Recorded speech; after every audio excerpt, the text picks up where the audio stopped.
The 2022 Honda Accord key fob uses a CR232 battery. To replace it, first locate the seam on the back of the fob near the key ring. Briefly highlight the key parts, the seam and key ring area.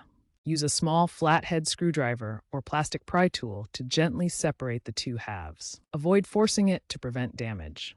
The case is snap fit, so gentle pressure opens it. Ensure you're working in a dry, static-free environment to protect the internal electronics. Note, the fob is approximately 2.5 inches long. Once the case is open, remove the old CR2032 battery. Note its orientation. The positive plus side should be facing up. Insert the new CR2032 battery in the same orientation.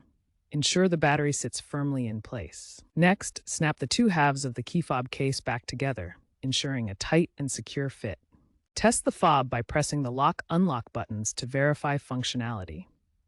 If it doesn't work immediately, try reprogramming it by holding the lock and unlock buttons simultaneously for 5 seconds while near the car. Dispose of the old battery properly at a recycling center.